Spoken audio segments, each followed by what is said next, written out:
আজকের listen how to use move tool. Move tool location and shortcut কি? এটা হলো মুভ টুল। আপনি যদি এটা সিলেক্ট করেন, এটা সিলেক্ট হয়ে যাবে। সিলেক্ট হয়ে গেল, দেখেন এই অন্যান্য টুল থেকে এই টুলটা একটু ডিফারেন্ট। দেখেন আমি যদি এটা সিলেক্ট করি, আমি যদি মাউসের লেফট বাটন ক্লিক করি, দেন এটা সিলেক্টেড। যখন মুভ টুল আসবে, যখন আমি যদি মুভ টুল ক্লিক করি সিলেক্ট হবে। শর্টকাট যদি আপনি আনতে চান, কিবোর্ডের এই বি যদি প্রেস করেন, দেন এটা সিলেক্ট হবে। সিলেক্ট করে নিলাম মুভ টুলটি। তারপর আমি দেখাবো সিলেক্ট অ্যান্ড মুভ অবজেক্ট, কিভাবে একটা অবজেক্টকে আমরা সিলেক্ট করতে পারি। ওকে, আমি যদি এটা সিলেক্ট করতে চাই, যদি ক্লিক করি দেন সিলেক্টেড, বা আমি এভাবেও সিলেক্ট করতে পারি। মুভ অবজেক্ট মানে আমি যদি এটাকে মুভ করতে চাই, এভাবে মুভ করতে পারি। আর আপনি যদি কিবোর্ডের শিফট যদি প্রেস করে ধরে রাখেন, মাউসের লেফট বাটন দিয়ে এটা সিলেক্ট করে উপরে ড্র্যাগ করেন, উপরে যাবে, আর নিচে ড্র্যাগ করলে নিচে আসবে। ঠিক এটাও যদি আমি সিলেক্ট করতে চাই ব্লুটা, আপনি মাউসটা এখানে নেবেন এবং আপনি যদি ক্লিক করেন দেন এটা সিলেক্টেড। আর আপনি যদি ক্লিক করে ধরে লেফট বাটন প্রেস করে ধরে আপনি ড্র্যাগ করেন, এদিক সেদিক করতে পারেন। আর আপনি যদি শিফট ইউজ করেন, এটা শিফটের যে সুবিধা, কিবোর্ডের যে শিফটটা প্রেস করবেন, আপনি যদি উপরে নিয়ে যান উপরে যাবে। স্ট্রেট দেখেন, একটু লেফটে রাইটে যাচ্ছে না, স্ট্রেটভাবে যাচ্ছে। আর আপনি যদি লেফট নেন, লেফট থেকে দেখেন স্ট্রেটভাবে আপনি নিতে পারবেন, মানে আপনার অ্যালাইনমেন্ট ঠিক থাকবে। তাহলে আমরা কি করতে পারি, যে কোনো একটা অবজেক্টকে সিলেক্ট করতে পারি এবং কি মুভ করতে পারি। তারপর দেখাবো অটো সিলেক্ট টুল, কিভাবে একটা অবজেক্টকে কিভাবে অটোমেটিক সিলেক্ট করতে পারি। ওকে, যদি অটো সিলেকশন টুল সিলেকশন করা না থাকে, আমি কি কি সমস্যা আমরা ফেস করব। দেখেন আমি যদি এটাকে সিলেক্ট করতে যাই, আগের মতো সিলেক্ট করতে পাচ্ছি না। কেন? কি মেসেজ আসলো? Could not use the move tool because no layers are selected. Okay, আমি যদি এই অবজেক্টও সিলেক্ট করতে যাই, সেম মেসেজ। এটাও সিলেক্ট করতে গেলে সেম মেসেজ। তো আমাকে অটো সিলেকশনটা যদি আমি সিলেক্ট করে রাখতাম, ইজিলি আমি সিলেক্ট করতে পারি। দেখেন আমি যদি এটাকে ক্লিক করি, আপনি এখানে যাবেন, এটাকে আপনি লেফট বাটনে প্রেস করলেই, ক্লিক করলেই এটা সিলেক্ট হয়ে যাবে। এখন দেখেন আমি এটা সিলেক্ট করতে পারছি, মুভ করতে পারছি, এটাও সিলেক্ট করতে পারছি।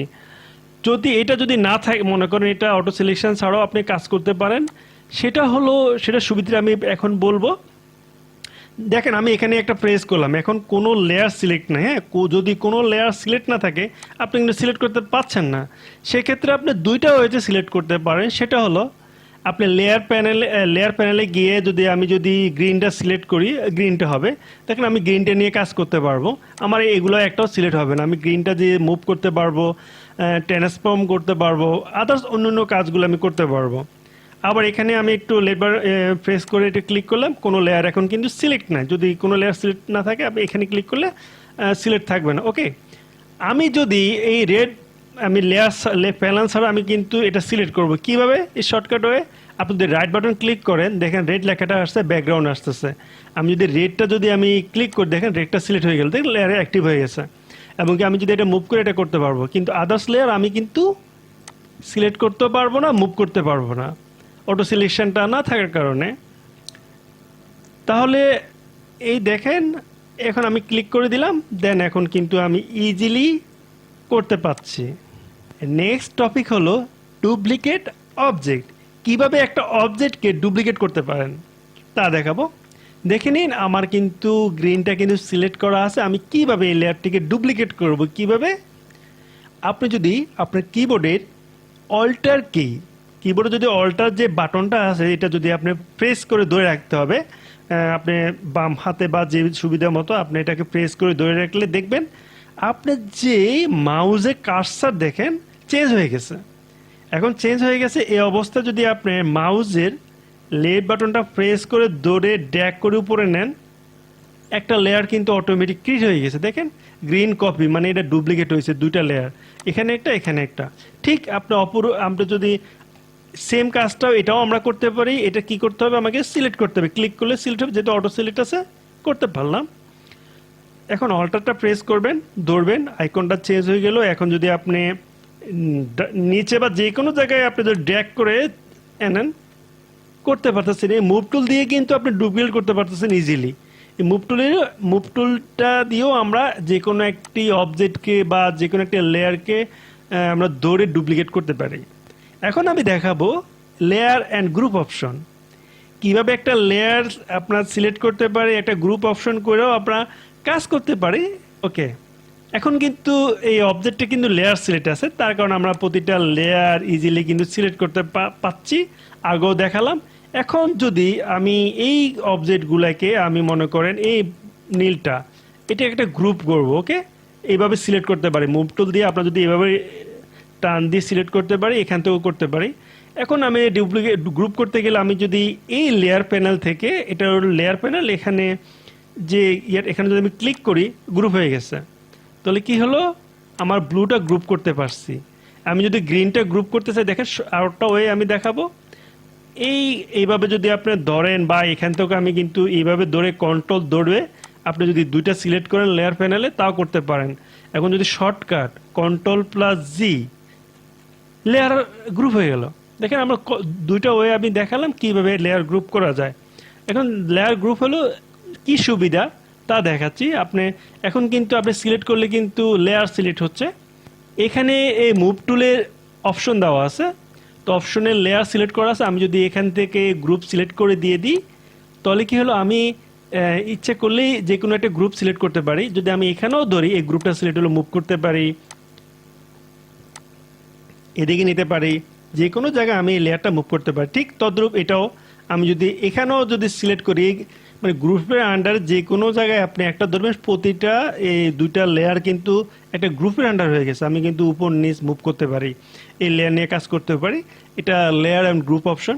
এটা কিন্তু একটা লেয়ার, এটা লেয়ার আকারে সিলেক্ট হয়েছে। কিন্তু গ্রুপ করা থাকলে আপনি যে কোনো গ্রুপ ইজিলি মুভ করার জন্য সুবিধা, আপনার কাজের সুবিধার্থে আপনি এটা করতে পারেন। কিভাবে একটা অবজেক্টকে আপনি ট্রান্সফর্ম করতে পারেন, বড় করতে পারেন, ছোট করতে পারেন। তো আমি যদি এই একটা লেয়ার, রেড লেয়ার, আমি যদি এটাকে যদি আমি বড় করতে চাই, কিভাবে করব? আপনি এডিট মেনুতে যাবেন, সেখানে দেখেন ফ্রি ট্রান্সফর্ম। এখানে যদি আপনি মাউসে লেফট বাটন ক্লিক করেন তাও সিলেক্ট হবে, বা কন্ট্রোল টি শর্টকাট যদি আমরা কন্ট্রোল প্লাস টি একসাথে প্রেস করি আসবে। এখন আমি ক্লিক করলাম, দেখেন ট্রান্সফর্ম মোডে চলে আসলো এই রেড অবজেক্টটি। ওকে, আমি এটাকে যদি এখানে মাউস নিই, দেখেন আমার মাউসের আইকনটা চেঞ্জ হয়ে গেল। চেঞ্জ হওয়ার কারণে আমি যদি এটাকে যদি উপরে ড্র্যাগ করি, দেখেন বড় করতে পারছি, নিচে ছোট করতে পারছি, বড় করতে পারছি। মানে আমি যে কোনো একটা অবজেক্টকে ট্রান্সফার করতে পারি। আমি এইভাবে টান দিলেও কিন্তু দেখেন ট্রান্সফার হচ্ছে। আমি যদি নিচে টান দিই, এইভাবে সুবিধা মতো আমি এটাকে বড় ছোট করতে পারি। এখন আপনি যদি চাচ্ছেন না আমি সবগুলাকে সেম রেশিও, আমার যে অবজেক্টটা আছে সেম থাকবে, বিশেষ করে আমরা ইমেজ বা যে কোনো একটা ফটো যদি আমরা যদি সেম রেশিওতে বড় করতে চাই, কীভাবে করবো? আপনি এই অবস্থা থাকলে আপনি আপনার কিবোর্ডের অল্টার প্লাস শিফট বাটনটি প্রেস করে ধরে রাখবেন। দেন আপনার এই আইকনটি কর্নারে আসলে দেন আপনার মাউসের লেফট বাটন প্রেস করে ধরতে হবে। ধরে যদি আপনি ড্র্যাগ করেন, একসাথে সব তিনটা কাজ করতে হবে। ড্র্যাগ করে দেখেন রেশিও সেম থাকতেছে এবং কি এটা বড় হচ্ছে। তাহলে কি করতে পারি, আমরা ইজিলি একটা রেশিও মেনটেন করে আমরা ট্রান্সফর্ম করতে পারি যে কোনো একটা অবজেক্টকে। এখন দেখাবো রোটেট, কিভাবে একটা অবজেক্টকে আমরা ইজিলি রোটেট করতে পারি।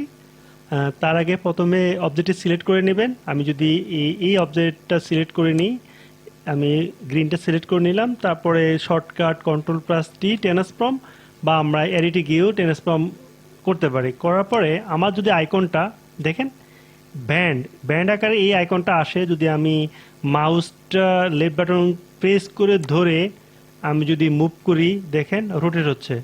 আমি এইভাবেও রোটেট করতে পারি মুভ টুল দেওয়া। এটা আপনার সুবিধা মতো রোটেট করে নেবেন। আর আপনি যদি দেখেন এখানে রোটেটে একটু ইয়ে হয়েছে, আপনি এখান থেকেও কিন্তু জিরো দেন, দেখেন কত ডিগ্রি নিচ্ছেন, এটা এখানে দিয়ে দিলে হয়। এখন দেখাবো আইসোলেট লেয়ার, কিভাবে একটা আইসোলেট লেয়ার করতে পারি মুভ টুলের সাহায্যে। আমি যদি এখানে রাইট বাটনে ক্লিক করি, ব্লুটা সিলেক্ট করি আর আইসোলেট লেয়ার সিলেক্ট করে দিই, তাহলে দেখেন আইসোলেট লেয়ার হয়ে গেল। এখন যদি আপনি ইচ্ছে করলে কিবোর্ডের যে কোনো অ্যারো প্রেস করে ধরে আপনি এটাকে সিলেক্ট করে নিয়ে আসতে পারেন। এখন দেখেন একটা লেয়ার শো করতেছে, অন্য লেয়ার শো করতেছে না। অনেকগুলো লেয়ার থাকলে আপনার কাজ করতে যদি অসুবিধা মনে হয়, আপনি আইসোলেট লেয়ার করে কাজ করতে পারেন। এখন আপনি যদি আবার রাইট বাটন ক্লিক করে আইসোলেট লেয়ার ক্লিক করেন, আপনি কিন্তু আগের পথে চলে আসবে।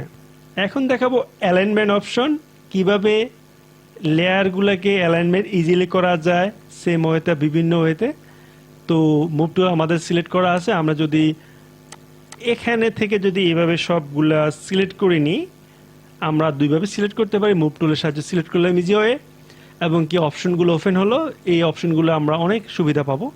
তো আমি যদি এইটাকে ক্লিক করি, দেখেন এটা যদি সেন্টার, এটা দেখেন মাঝখান বরাবর, দেখেন এটা হলো এই, দেখেন এই ওয়েতে আমার সবগুলা সেন্টার হয়ে কি হলো, অ্যালাইনমেন্ট হলো। এখন যদি আমি এই অপশনটাকে যদি ক্লিক করি, দেখেন কি সুবিধা। এই অপশনটা হলো এখানে যে গ্যাপ, এখানে যে গ্যাপ, সেম গ্যাপ। এই অপশনটা ক্লিক করার কারণে আমার এখানে যে গ্যাপ, এখানে সেম গ্যাপ। এখন যদি চাচ্ছে এগুলো উপরে অ্যালাইনমেন্ট হবে, আমি যদি এখন এটা ক্লিক করি অপশনটা, দেখেন এই অ্যালাইনমেন্টের সব উপরে টপ, মানে এটাকে ধরে নিয়ে বেস ধরে এখানে সব হলো। আমি যদি নিচে যদি করতে চাই, দেখেন নিচে এটা দিই, নিচে হচ্ছে। ওকে, এই তিনটার যে কাজ এখন দেখালাম। এখন উপরে যে আমরা যদি উপরে কোনো লেয়ার থাকে, ফর এক্সাম্পল আমি যদি এই লেয়ারগুলোকে এইভাবে থাকে, আমার উপরে ভার্টিক্যাল থাকে, তাহলে কিভাবে করতে পারি। আমি এগুলো সবগুলো আবার সিলেক্ট করলাম, দেন আমি যদি সেন্টার দিই, সবগুলা সেন্টারভাবে হয়ে গেল আমার এই সিলেকশন এরিয়াতে। ওকে, এখন যদি আমি এটাকে লেফট অ্যালাইন করি, দেখেন লেফটে গেলে লেফট, রাইটে দিলে রাইট। এখন এখানে কম, এখানে বেশি, আমি চাচ্ছি সেম গ্যাপ থাকবে। কিভাবে করব, যদি আমি এটাকে ক্লিক করি, দেখেন এই গ্যাপ সমান গ্যাপ। ওকে, এখন দেখাবো আরেকটা নতুন একটা অপশন, ক্যানভাসকে মেনটেন করে সবগুলা অ্যালাইনমেন্ট হবে। তার জন্য যে এখানে যদি আমি এখানে মাউস দিয়ে ক্লিক করি, এখানে সিলেকশন করা আছে, সিলেকশন অনুযায়ী আমরা কাজ করেছি। এখন যদি আমি এখানে ক্যানভাসটা সিলেক্ট করে দিই, দেখেন সিলেক্ট করা আছে। আমি যদি এখন লেফট অ্যালাইন দিই, সবগুলা লেফটে চলে যাবে। মানে ক্যানভাসকে কেন্দ্র করে আমার এই সাদাটা হলো একটা ক্যানভাস এরিয়া বা আর্ট এরিয়া, এই আর্ট এরিয়া কেন্দ্র করে কিন্তু সে অ্যালাইনমেন্ট নিচ্ছে। আমি যদি রাইটে দিই, রাইটে চলে যাবে। আমি একটু উসনেস করে দিই, দেখেন এই অবস্থায় আছে। আমি যদি সবগুলো সিলেক্ট করি, আমি এখান থেকে এই অপশনটা ক্লিক করি, হয়ে গেল। এখন যদি আমি লেফটে দিই, লেফটে হয়ে গেল, সেন্টার দিলে সেন্টারে হলো। এখন যে এই অপশনটা যদি আমি ক্লিক করে, দেখেন কি কাজটা হচ্ছে, এটার সাথে মিলে গেল। আমি যদি এটা দিই, আটটু নিচে নামলো, এটা দিলে আটটু হলো। এইভাবে আমরা কিন্তু বিভিন্ন রকমের অ্যালাইনমেন্টের ইজি ওয়েতে কাজ করতে পারি। এখন আমি ক্যানভাসের জন্য আমি যদি হরিজন্টাল আকারে রাখি অবজেক্টগুলা, এখন ক্যানভাসে আমি এগুলোকে অ্যালাইনমেন্ট করে শর্টকাট হয়ে সবগুলো আবার সিলেক্ট করে নিলাম। আমি এখানে ক্লিক করলাম, আমি এখানে যদি উপরে দিই উপরে যাবে, নিচে দিলে নিচে যাবে, মাঝখান দিলে মাঝখানে আসবে। ওকে, এটা সিলেক্ট করে নিচ্ছি, সবগুলো সিলেক্ট আছে। আমি যদি এই অপশনটা ইউজ করি, দেখেন এই গ্যাপ সমান। আমরা এই অপশনটা নিয়েও কাজ করতে পারি।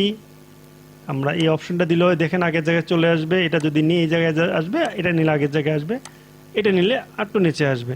তো এই আপনার সুবিধা মতো অ্যালাইনমেন্ট করার জন্য এই টুলগুলো দেওয়া আছে অ্যাডোবি ফটোশপ। এই মুভ টুল দিয়ে আমরা ইজিলি যে কোনো অ্যালাইনমেন্ট, যে কোনো কাজ শর্টকাট হয়ে করতে পারি। তো আজকে এই পর্যন্ত। আশা করি ভিডিওটি ভালো লাগলে সাবস্ক্রাইব করবেন আমার চ্যানেলটি।